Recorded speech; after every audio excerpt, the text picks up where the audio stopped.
ಇನ್ನು ಬಾಂಗ್ಲಾದೇಶ ಇನ್ನು ಹೊತ್ತಿ ಉರಿತಾ ಇದೆ. ಜನರು ಮನೆ ಬಿಟ್ಟು ಹೊರಬರಲು ಭಯಪಡ್ತಾ ಇದ್ದಾರೆ. ಇದರ ಮಧ್ಯೆ ಕಾಂಗ್ರೆಸ್ನ ಇಬ್ಬರು ನಾಯಕರು ಮಣಿಶಂಕರ್ ಅಯ್ಯರ್ ಏನು ಮರ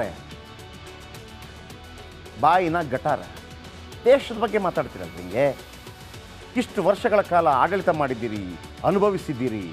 ಬಾಂಗ್ಲಾದೇಶ ಥರ ಇಲ್ಲೂ ಗಲಭೆ ಆಗತ್ತಂತೆ. ನೋಡ್ಕೊಳ್ಳಿ ಏನು ಹೇಳಿದ್ದಾರೆ.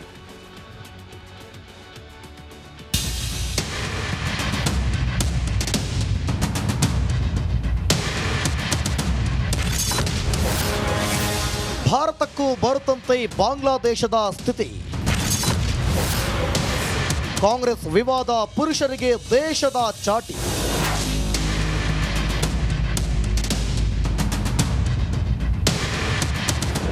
ಮಾಡೋಕೆ ಕೆಲಸ ಇಲ್ಲದ ಮನುಷ್ಯ ಮನಸ್ಸಿಗೆ ಬಂದಂತೆ ಬಡಬಡಿಸ್ತಾನಂತೆ. ಕಾಂಗ್ರೆಸ್ನ ಸಲ್ಮಾನ್ ಖುರ್ಷೀದ್, ಮಣಿಶಂಕರ್ ಅಯ್ಯರ್ ಅದೇ ಲಿಸ್ಟ್ಗೆ ಸೇರ್ತಾರೆ. ಬಾಂಗ್ಲಾದೇಶದಲ್ಲಿ ಸಂಭವಿಸಿದಂತಹ ಗಲಭೆ ಭಾರತದಲ್ಲೂ ಸಂಭವಿಸಬಹುದು ಅಂತ ನಿನ್ನೆ ಸಲ್ಮಾನ್ ಖುರ್ಷೀದ್ ಹೇಳಿದರು. It's important to know that we disappointed young Muslims of this country. When I say we, I include people who call themselves Muslim leaders. We disappointed young Muslims in this country to the extent that they decided that they would take the law into their own hands. First it happened in Kashmir, then it happened in different parts of India. Mani Shankar Iyer ಬಾಯಿ ಬಿಟ್ರೆ ಕಾಂಗ್ರೆಸ್ ಪಕ್ಷವೇ ಭಯ ಬೀಳುತ್ತೆ. ಅದೇನ್ ವಿವಾದಿತ ಹೇಳಿಕೆ ಕೊಡ್ತಾರೋ, ಪಾರ್ಟಿಗೆ ಅದೇನ್ ಕೆಟ್ಟ ಹೆಸರು ತರ್ತಾರೋ ಅಂತ ಆತಂಕಕ್ಕೆ ಸಿಲುಕುತ್ತೆ. ಇದೀಗ ಅಯ್ಯರ್ ಮತ್ತೊಂದು ವಿವಾದ ಸೃಷ್ಟಿಸಿದ್ದಾರೆ. ಪಾಕಿಸ್ತಾನ ಸ್ವರ್ಗ ಎಂದು ಹೇಳಿದ್ದ ಮಹಾನುಭಾವ ಇಂದು ಬಾಂಗ್ಲಾದೇಶದ ಸ್ಥಿತಿ ಭಾರತಕ್ಕೆ ಬರಬಹುದು ಅಂತಿದ್ದಾನೆ. शक पैदा हुआ लोगों के मन में बांग्लादेश में कि ये फ्री एंड फेयर इलेक्शन है क्या, वैसे ही शक यहाँ भी आने लगे हैं. वहाँ तो उभर गए हैं लेकिन यहाँ भी वो शुरू हो गए हैं. तो जो सबक हमें सीखनी है. ನಾಗರಿಕ ದಂಗೆಯಲ್ಲಿ ಬೆಂದ ಬಾಂಗ್ಲಾದೇಶದಲ್ಲಿ ಮಧ್ಯಂತರ ಸರ್ಕಾರ ರಚನೆಯಾಗಲಿದೆ. ಹೊಸ ಸರ್ಕಾರದ ಮುಖ್ಯಸ್ಥರಾಗಿ ಪ್ರಮಾಣ ವಚನ ಸ್ವೀಕರಿಸಲು ನೊಬೆಲ್ ಪುರಸ್ಕೃತ ಮೊಹಮ್ಮದ್ ಯೂನುಸ್ ಪ್ಯಾರಿಸ್ನಿಂದ ಆಗಮಿಸಿದ್ದಾರೆ. 84 ವರ್ಷದ ಯೂನುಸ್ರನ್ನ ಸೇನಾ ಮುಖ್ಯಸ್ಥ ಜನರಲ್ ವಾಕರ್ ಉಜ್ ಜಮಾನ್, ವಿದ್ಯಾರ್ಥಿ ಮುಖಂಡರು ಸ್ವಾಗತಿಸಿದ್ರು. ರಾಜಶೇಖರ್ ಜಹಾಗೀರದಾರ್, ರಿಪಬ್ಲಿಕ್ ಕನ್ನಡ. ನೋಡಿ, ಅವರಿದ್ರಲ್ಲ ಮೊಹಮ್ಮದ್ ಯೂನುಸ್, ಅವರೇ ಈಗಿನ ಪ್ರಧಾನಿಯಲ್ಲಿ ಮೊಹಮ್ಮದ್ ಯೂನುಸ್ ಪ್ಯಾರಿಸ್ನಲ್ಲಿದ್ದರು. ಅವರು ಅಲ್ಲಿಂದ ಬಂದಿದ್ದಾರೆ. ಆಮೇಲೆ ಅವರಿಗೆ ಏನು ನೊಬೆಲ್ ಅವಾರ್ಡ್ ಸಿಕ್ಕಿದೆ.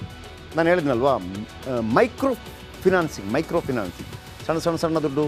ಅದರಲ್ಲಿ ಅನೇಕ ಬಾಂಗ್ಲಾದೇಶಿಯ ಸಣ್ಣ ಬಡವರೆಲ್ಲ ಒಂದು ಒಳ್ಳೆ ಸ್ಥಿತಿಗೆ ಬಂದರು ಅಂತ ಭಾಳ ಸ್ಕಾಲರ್, ಭಾಳ ದೊಡ್ಡ ವ್ಯಕ್ತಿ ಅವರು. ಅವರನ್ನು ಇವತ್ತು ವಿಶ್ ಮಾಡಿದ್ದಾರೆ ನರೇಂದ್ರ ಮೋದಿ ಅವರು, ಹಿಂದೂಗಳ ಪರಿಸ್ಥಿತಿ ನೋಡಿ ಅಂತೇಳಿ. ಇಲ್ಲಿ ಖುರ್ಷೀದ್ ಮತ್ತು ಮಣಿಶಂಕರ್ ಅಯ್ಯರ್, ಈ ಮಣಿಶಂಕರ್ ಅಯ್ಯರ್ ಯಾರು ಗೊತ್ತಾ? ಚಾಯ್ವಾಲ ಅಂತ ನರೇಂದ್ರ ಮೋದಿ ಅವರನ್ನು ಹೇಳಿದಂಥ ಈತನೇ. ಆಮೇಲೆ ನರೇಂದ್ರ ಮೋದಿ ಅವರನ್ನು ನೀಚ ಆದ್ಮಿ ಅಂತ ಹೇಳಿದಂಥ ನೀಚ ವ್ಯಕ್ತಿ ಕೂಡ ಈತನೇ. ಇವರಿಗೆಲ್ಲ ಏನಾಗ್ತಾ ಇದೆ ಗೊತ್ತಾ? ಈ 24 ಗಂಟೆ 365 ದಿವಸ ಅಧಿಕಾರ ಅನುಭವಿಸಿ ಎಲ್ಲರ ಸೆಲ್ಯೂಟ್ ತಗೊಂಡು ಈಗ ಸುಮ್ಮನೆ ಕೂತಿದ್ದಾರಲ್ಲ, ಆಗ್ತಾ ಇಲ್ಲ. ಕೆಳಗಡೆ ಬರ್ನಲ್ ಕೊಡಿ ಇವರಿಗೆ, ಬರ್ನಲ್ ಕಳಿಸಿ. ಏನ್ರಿ ಒಂದು ದೇಶದ ಬಗ್ಗೆ ಈ ಥರನ ಹೇಳೋದು, ಅದು ಇಂಥ ಸಂದರ್ಭಗಳಲ್ಲಿ. ಅಲ್ಲಾಗಿದೆಯಂತ ಇಲ್ಲೂ ಆಗುವ ಆಸೆ ನೋಡಿ. ಯಾವನೇನು ಮಾಡೋಕ್ಕಾಗಲ್ಲ ರೀ ದೇಶಕ್ಕೆ, ಯಾವನೇನು ಮಾಡೋಕ್ಕಾಗಲ್ಲ. ಈ ದೇಶ ಇದೆಯಲ್ಲ, ಪ್ರತಿಯೊಬ್ಬರಿಗೂ ಕೂಡ ತಬ್ಬಿಕೊಂಡು ಅವಕಾಶವನ್ನು ಕೊಟ್ಟಿದೆ, ಪ್ರತಿಯೊಬ್ಬರಿಗೂ ಕೂಡ. ಇಸ್ರೇಲ್ ಯಹೂದಿಗಳನ್ನು ಎಲ್ಲ ಕಡೆ ಅಟ್ಟಾಡಿಸಿ ಹೊಡೆದ್ರು, ಭಾರತ ಮಾತ್ರ ಅವರನ್ನು ಸುರಕ್ಷಿತವಾಗಿ ನೋಡಿಕೊಂಡಿತ್ತು. ಟಿಬೆಟ್ನಿಂದ ಬೌದ್ಧ ಧರ್ಮಗುರು ದಲೈ ಲಾಮಾ ಸುರಕ್ಷಿತವಾಗಿದ್ದು ನಮ್ಮ ದೇಶದಲ್ಲಿ. ಪರ್ಸಿಯನ್ರು ಇಲ್ಲಿಗೆ ಬಂದಾಗ ನಾವು ನೋಡ್ಕೊಂಡಿದ್ದು. ಪಾರ್ಸಿಗಳು, ಮುಸ್ಲಿಮರಿಗೂ ಕೂಡ ವಿಶ್ವದ ಯಾವುದೇ ರಾಷ್ಟ್ರದಲ್ಲಿ ಇರದಷ್ಟು ಮುಸ್ಲಿಮರು ನಮ್ಮ ಭಾರತ ದೇಶದಲ್ಲಿದ್ದಾರೆ. ಯಾವುದೋ ಕಾಂಜಿ ಪಿಂಜಿಗಳೇನೋ ಮಾಡ್ತಾ ಇದ್ದಾರೆ ಅಂತ ಅಂದ್ಬಿಟ್ಟು ಎಲ್ಲ ಸಮುದಾಯವನ್ನು ಟೀಕೆ ಮಾಡೋದಲ್ಲ. ಹಾಗಂತ ಪಾಕಿಸ್ತಾನ ಜಿಂದಾಬಾದ್ ಅಂತ ಹೇಳಾಗ ಸುಮ್ಮನೆ ಕೂತ್ಕೊಳ್ಳೋದಕ್ಕೆ ನಾವು ತಾಯಿ ಭಾರತೀಯ ಹಾಲು ಕುಡಿದವರು. ಪಾಕಿಸ್ತಾನ ಜಿಂದಾಬಾದ್ ಅಂತ ಹೇಳುವಾಗ ಸುಮ್ಮನೆ ಕೂತ್ಕೊಳ್ಳೋಕೆ ಸಾಧ್ಯನೇ ಇಲ್ಲ. ಅದರ ಬಗ್ಗೆ ಒಂದು ಟೀಕೆ ಟಿಪ್ಪಣಿ ಮಾಡಿದವರು ದೇಶದ ಬಗ್ಗೆ ಮಾತಾಡ್ಲಿಕ್ಕೆ ಬರ್ತಾರೆ. ಹಾಗಂತ ನೀವು ಕಾಂಗ್ರೆಸ್ ಚೇಲನೋ ಬಿ ಜೆ ಪಿ ಚೇಲನೋ JDS ಚೇಲನೋ ಯಾರ ಚೇಲ ಆಗಬೇಡಿ, ದೇಶದ ಚೇಲ ಆಗಿ ಅಷ್ಟೇ. ಖುರ್ಷೀದ್ ಇವರೆಲ್ಲ ಅನುಭವಿಸಿದ್ದಾರೆ ಎಷ್ಟ್ರಿ ಅಧಿಕಾರ. ಮಣಿಶಂಕರ ಎಷ್ಟು ಇವರಿಷ್ಟು ದೊಡ್ಡ ಸ್ಕಾಲರ್ ಆಗಿ ಏನು ಪ್ರಯೋಜನ? ನೋಟಿಸ್ ಕೊಟ್ಟು ಇದು ಜಾಗ ನಮ್ಮದು, ಆಮೇಲೆ ಆ ಜಾಗವನ್ನು ರಿಜಿಸ್ಟರ್ ಮಾಡ್ಕೋಬಹುದು. ಆಮೇಲೆ ಯಾವುದಾದ್ರೂ ಒಂದು ಜಾಗ ಇದು ವಕ್ಫ್ ಜಾಗ ಅಂತ ಅವರಿಗೆ ಅನ್ನಿಸಿದರೆ ಸಾಕು, ಅವರನ್ನು ನೋಟಿಸ್ ಕೊಡ್ತಾರೆ. ನೋಡಿ ಇದು ನಮ್ಮ ಜಾಗ, ನಿಮ್ಮ ಜಾಗ ಆಗಿದ್ದರೆ 45 ದಿನಗಳಲ್ಲಿ ನಮ್ಮ ಮಾಹಿತಿ ಕೊಡಿ ಅದರ ಬಗ್ಗೆ ಅಂತೇಳಿ, ದಾಖಲೆ ತಗೊಂಬನ್ನಿ ಅಂತೇಳಿ. ಈಗ ನಾನು ಜಯಪ್ರಕಾಶ್ ಶೆಟ್ಟಿ ಒಂದು ಜಾಗವನ್ನು ನೋಡ್ತೀನಿ, ಆ ಜಾಗ ಇದು ನಂದು ಅಂತ ಅನಿಸುತ್ತೆ. ನಾನು ಅವ್ರಿಗೋಗಿ ಹೇಳ್ತೀನಿ ಒಂದು ನೋಟಿಸ್, ಇದು ಜಾಗ ನಂದು ಅಂತ. ಈಗ ಆ ಜಾಗ ನಂದು ಅಂತ ನಾನು ದಾಖಲೆ ತರಬೇಕಾ, ಅವ್ರು ದಾಖಲೆ ತರಬೇಕಾ? ನಾನು ಅವನಿಗೆ ತೋರಿಸ್ಬೇಕು ತಾನೆ ಇದು ನಂದು ಜಾಗ ಅಂತ. ಇದು ಹಂಗಲ್ಲ ಅಂತೆ. ಆ ಜಾಗ ನಂದು ಅಂತ ಹೇಳುವಾಗ ಅವನು ಓಡ್ಕೊಂಬರ್ಬೇಕು, ಅಣ್ಣ ಇದು ನನ್ನ ಜಾಗ, ಡಾಕ್ಯುಮೆಂಟ್ ತಗೊಳ್ಳಿ ಅಂತ. ಅಲ್ಲಪ್ಪ ಶೆಟ್ರೆ, ನಿನ್ನ ಜಾಗ ಅಂತಂದರೆ ತೋರಿಸು ಅಂತಂದರೆ ನಾನು ತೋರಿಸೋಂಗಿಲ್ಲ ಜಾಗ ಯಾವುದು ಅಂತ, ನೀನು ತೋರಿಸ್ಬೇಕು. ಆಮೇಲೆ ಒಂದು ಜಾಗ ನೋಡಿದ್ನಲ್ವಾ ಇದು ನಂದು ಅಂತ ನಾನು ನೋಟಿಸ್ ಕೊಟ್ಟರೆ ಅವನ ಪಾಪ ಮಾರುವಂಗಿಲ್ಲ, ಬೇರೆಯವರಿಗೆ ಮಾರುವಂಗಿಲ್ಲ. ಇದು ಕಿರಿಕಿರಿ. ಆಮೇಲೆ ವಕ್ಫ್ CEO ಅಂತಿರುತ್ತೆ. CEO ಅಧೀನದಲ್ಲಿ ವಿಚಾರಣೆ ನಡೀಬೇಕು. ಇದರ ಒಳಗೆ ಒಂದು ಟ್ರಿಬ್ಯುನಲ್ ಅಂತ ಬರುತ್ತೆ. ಈಗ ನಾನು ಒಂದು ಜಾಗ, ಈ ಜಾಗ ನಂದು ಅಂತ ಹೇಳಿದರೆ ಆತ ಹೇಳ್ತಾನೆ, ಇಲ್ಲ ಸ್ವಾಮಿ ನನ್ನ ಜಾಗ, ಇದು ನಂದೇ ಜಾಗ, ನಿಮ್ಮ ಜಾಗ ಅಲ್ಲ. ಹೌದಾ? ಹಾಗಿದ್ರೆ ಕೋರ್ಟ್ಗೆ ಬಾ ಅಂತ ತಾನೇ ಕರೆಯೋದು. ಇದು ಕೋರ್ಟ್ಗಲ್ಲ, ಇದರ ಒಳಗೆ ಒಂದು ಟ್ರಿಬ್ಯುನಲ್ ಇದೆ. ಆ ಟ್ರಿಬ್ಯುನಲಲ್ಲಿ ಹೋಗಿ ಹೇಳಬೇಕು, ಮಹಾಸ್ವಾಮಿಗಳೇ ಅದು ನನ್ನ ಜಾಗ. ಹಾಗಿದ್ರೆ ಡಾಕ್ಯುಮೆಂಟ್ ಕೊಡು. ಡಾಕ್ಯುಮೆಂಟ್ ಇಲ್ಲ, ಹಾಗಿದ್ರೆ ಇವ್ರಿಗೆ ಜಾಗ. ಆಗ ಅವನು ಕೇಳ್ತಾನೆ, ಸರ್ ನಿಮ್ಮ ಜಾಗ ಅನ್ನೋದಕ್ಕೆ ಡಾಕ್ಯುಮೆಂಟ್ ಇದೆ, ಅದು ಕೇಳಂಗಿಲ್ಲ ನೀನು, ಸರಿನಾ? ಆಮೇಲೆ ಓಕೆ ಇವರು ಇದು ಇವ್ರ ಜಾಗ ಅಂತ ಹೇಳಿದ ತಕ್ಷಣ 45 ದಿನದಲ್ಲಿ ಮಾಲೀಕರು ಜಾಗವನ್ನು ಖಾಲಿ ಮಾಡಬೇಕು, ಇಲ್ಲಿ ತನಕ ಇರೋದು. ಆಮೇಲೆ ಜಾಗ ಖಾಲಿ ಮಾಡದಿದ್ರೆ ವಶಕ್ಕೆ ಪಡೆಯುತ್ತಾ ಇತ್ತು ವಕ್ಫ್. ಈ ಜಾಗ ತಗೊಂಡ್ರಲ್ಲ ಆತ ಬೇರೆ, ನಮ್ಮಲ್ಲೇ ಹೆಂಗೆ ಮ್ಯಾಜಿಸ್ಟ್ರೇಟ್ ಕೋರ್ಟಲ್ಲಿ ಪ್ರಾಬ್ಲಮ್ ಆದರೆ ಹೈಕೋರ್ಟ್, ಸುಪ್ರೀಂ ಕೋರ್ಟ್ ಇದೆ ತಾನೆ. ನೀವು ಹೇಳ್ಬೋದು, ಸ್ವಾಮಿ ಅವ್ರು ತಗೊಂಡ್ರೆ ನೀವು ಕೋರ್ಟ್ಗೆ ಹೋಗಿ. ಹೈಕೋರ್ಟ್ಗೆ ಮತ್ತು ಸುಪ್ರೀಂ ಕೋರ್ಟಲ್ಲಿ ಈ ಟ್ರಿಬ್ಯುನಲ್ ಕೊಟ್ಟಂಥ ಆದೇಶವನ್ನು ಪ್ರಶ್ನೆ ಮಾಡುವಂಗಿಲ್ಲ. ಅರ್ಥ ಆಯ್ತಾ? ವಕ್ಫ್ ಟ್ರಿಬ್ಯುನಲ್ನಲ್ಲಿ ಮಾತ್ರವೇ ಹೋರಾಟ ಮಾಡಬೇಕು. ಆತ ನಾನು ವಕ್ಫಿಗೆ ಬರಲ್ಲಪ್ಪ ಟ್ರಿಬ್ಯುನಲ್ಗೆ, ನಾನು ಸುಪ್ರೀಂ ಕೋರ್ಟ್ನೋ ಇಲ್ಲೇ ಬರಬೇಕು, ಕಾನೂನು. ಆಮೇಲೆ ಮೂಲ ಮಾಲೀಕ ಎಲ್ಲ ದಾಖಲೆಗಳನ್ನು ಕೊಡಬೇಕು. 500 ವರ್ಷ 600 ವರ್ಷ ನಿಮ್ಮ ಅಪ್ಪಂದ ನಿಮ್ಮ ಅಜ್ಜಂದ ತಗೊಂಬಾಗ ಡಾಕ್ಯುಮೆಂಟ್. ಆಗ ಅವನು ಕೇಳ್ಬೋದು ಅದೇ ಕೋಪದಲ್ಲಿ, ನಿಮ್ಮ ಅಪ್ಪಂದ ನಿಮ್ಮ ಅಜ್ಜಂದ ನೀನು ದಾಖಲೆ ಕೊಡು. ನಾನು ಕೊಡೋಂಗಿಲ್ಲ. ಅರ್ಥ ಆಯ್ತಾ ನಿಮಗೆ? ಹಾಗೆ ನೀನೇ ಕೊಡಬೇಕು. ನೀನು ಕೊಟ್ಟರೆ ಇದು ನನ್ನ ಜಾಗ ಸ್ವಾಮಿ, ನನ್ನ ಜಾಗ ಸ್ವಾಮಿ ಅಂತ ಹೇಳಬೇಕು. ಆದರೆ ವಕ್ಫ್ ಬೋರ್ಡ್ ದಾಖಲೆ ಕೊಡುವ ಅಗತ್ಯ ಇಲ್ಲ. ಆಮೇಲೆ ಇದರಲ್ಲಿ ಈ ವಕ್ಫ್ ಕಮಿಟಿಯಲ್ಲಿ ಮುತುವಲ್ಲಿ ಅಂತ ಬರ್ತಾರೆ, ಕಮಿಟಿ ಸದಸ್ಯರು ಬರ್ತಾರೆ, ಅಧಿಕಾರಿಗಳು ಬರ್ತಾರೆ. ಇವರಿಗೆಲ್ಲ ಸರ್ಕಾರಿ ಅಧಿಕಾರಿಯ ಪವರು. ಆಮೇಲೆ ಅಲ್ಲೊಂದು 10 ಎಕರೆ ಜಾಗ ಇದೆ ಅಂತ ಇಟ್ಕೊಳ್ಳಿ, ಅದು ಸರ್ವೆ ಮಾಡಬೇಕಲ್ಲ. ಆಯಿತು, ಸರ್ವೆ ಮಾಡಿದರು. ಸರ್ವೆ ಮಾಡಿ ನಂದು ಅಂತ ಹೇಳಿದೆ. ಆದರೆ ಖರ್ಚು ವೆಚ್ಚ ಯಾರು ಕೊಡಬೇಕು ಗೊತ್ತಾ? ಸರ್ಕಾರ ಕೊಡಬೇಕಂತೆ. ಕಾನೂನು. ಸರ್ವೆ ಖರ್ಚು ವೆಚ್ಚ ಸರ್ಕಾರವೇ ಭರಿಸುತ್ತೆ. ಆಮೇಲೆ ಇದು ಯಾಕೆ ಎಷ್ಟು ದೊಡ್ಡ ರಂಪ ಆಯಿತು ಅಂದರೆ, ಅನೇಕ ಕಡೆ ಕೆಲವು ಕಿರಿಕಿರಿ ಆಯಿತು. ತಮಿಳುನಾಡಿನ ತಿರುಚನಾಪಳ್ಳಿಯಲ್ಲಿ ಒಂದು 7 ಗ್ರಾಮ ಇದೆ. 7 ಗ್ರಾಮ ವಕ್ಫ್ ಹೇಳುತ್ತೆ, ಆ 7 ಗ್ರಾಮ ನಂದು, ಒಂದು 50-60 ಎಕರೆ ನಂದು. ಈಗ ಅವನೇನು ಮಾಡಬೇಕು? 6 ಗ್ರಾಮದವರು ಬಂದುಬಿಟ್ಟು ಡಾಕ್ಯುಮೆಂಟ್ ಕೊಡಬೇಕು. ಇಲ್ಲ ಅಂತಂದರೆ ಇವರಿಗೆ 45 ದಿವಸದಲ್ಲಿ. ಅಲ್ಲಿ ಒಂದು ಶಿವನ ದೇವಸ್ಥಾನ ಇತ್ತು, 1500 ವರ್ಷಗಳ ಹಿಂದಿನ ಶಿವನ ದೇವಸ್ಥಾನ, ಅದು ಬರುತ್ತೆ ಇದರೊಳಗೆ. ಈಗ ನೀವೊಂದು ಪ್ರಶ್ನೆ ಮಾಡ್ಬೋದು ನೋಡಿ, ಇಸ್ಲಾಂ ಸ್ಥಾಪನೆಯಾಗಿ 2000 ವರ್ಷ ಇನ್ನೂ ಆಗಿಲ್ಲ, ಗೊತ್ತಲ್ಲ? ಕ್ರಿಸ್ತ 2024, 1756 ಸಮಥಿಂಗ್. ಭಾರತಕ್ಕೆ ಬಂದದ್ದೇ ಒಂದು 1000 ವರ್ಷಗಳ ಹಿಂದೆ ಇಸ್ಲಾಂ. 1500 ವರ್ಷಗಳ ದೇವಸ್ಥಾನ ನಿಮ್ಮದು ಅಂತಂದರೆ ಅದು ಹೆಂಗಾಗತ್ತೆ? ಅವ್ರು ಹೇಳೋ ಪ್ರಕಾರ ಹೆಂಗೆ ಅಂತಂದರೆ, ಇಲ್ಲಿ ರಾಜ ಮಹಾರಾಜರು ಆಳಿದ್ರು, ಅವರು ಗಿಫ್ಟ್ ಕೊಟ್ಟದೆಲ್ಲ ವಾಪಸ್ ನಾವು ಪಡ್ಕೊಬೋದು.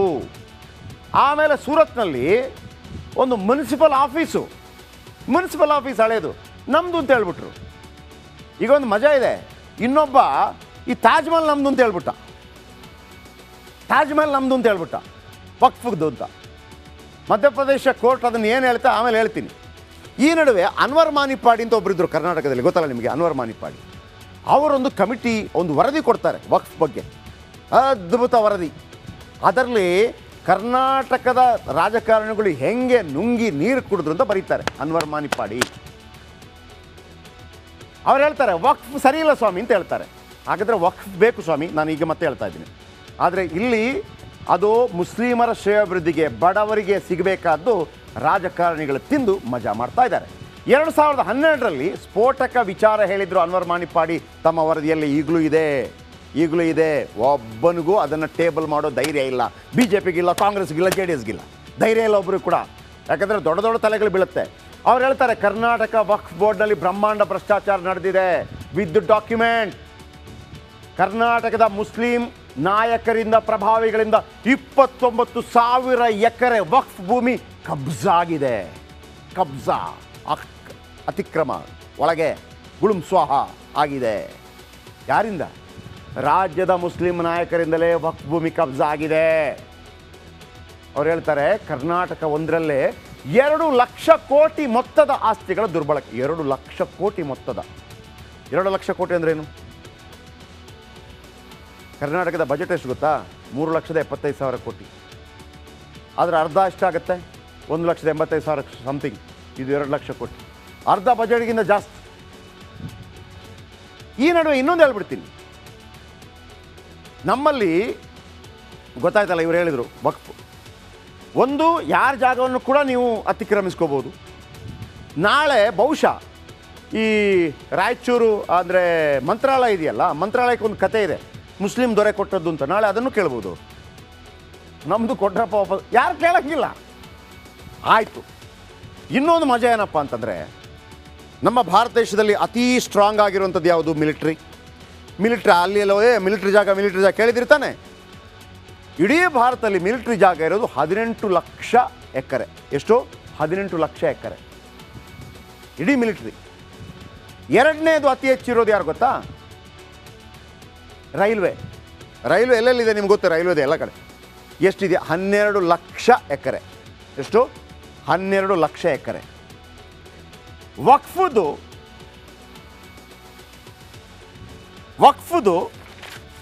2006ರಲ್ಲಿ 1.2 ಎಕರೆ ಇತ್ತು. 1,20,000 ಎಕರೆ. ಯಾವಾಗ? 2006ರಲ್ಲಿ. 2016ರಲ್ಲಿ ಅದು 4 ಲಕ್ಷ ಎಕರೆ ಆಯಿತು. 2024ರಲ್ಲಿ 8 ಲಕ್ಷ ಎಕರೆ ಜಾಗ ವಕ್ಫ್ ವಶದಲ್ಲಿದೆ. ಮಿಲಿಟರಿಯಲ್ಲೆಷ್ಟು? 18 ಲಕ್ಷ ಎಕರೆ. ರೈಲ್ವೆಯಲ್ಲೆಷ್ಟು? 12 ಲಕ್ಷ ಎಕರೆ. ವಕ್ಫಲ್ಲೆಷ್ಟು? 8ರಿಂದ 10 ಲಕ್ಷ ಎಕರೆ. ಮಿಲಿಟ್ರಿದು ಯಾರ್ದು? ಗೌರ್ಮೆಂಟದ್ದು, ನಮ್ಮದು ನಿಮ್ಮದು. ರೈಲ್ವೆದು ಯಾರ್ದು? ಗೌರ್ಮೆಂಟದ್ದು, ನಮ್ಮದು ನಿಮ್ಮದು. ಈ 8ರಿಂದ 10 ಲಕ್ಷ ಎಕರೆ ಯಾರ್ದು? ಅದನ್ನು ಮುಸ್ಲಿಮರಿಗೆ ಕೊಡ್ತಾ ಇದ್ದಾರಾ? ಇಲ್ಲ. 29,000 ಎಕರೆ ಕರ್ನಾಟಕದವರು ತಿಂದಿದ್ದಾರೆ. 2 ಲಕ್ಷ ಕೋಟಿಯಷ್ಟು ದುಡ್ಡನ್ನು ಮಜಾ ಮಾಡಿದ್ದಾರೆ.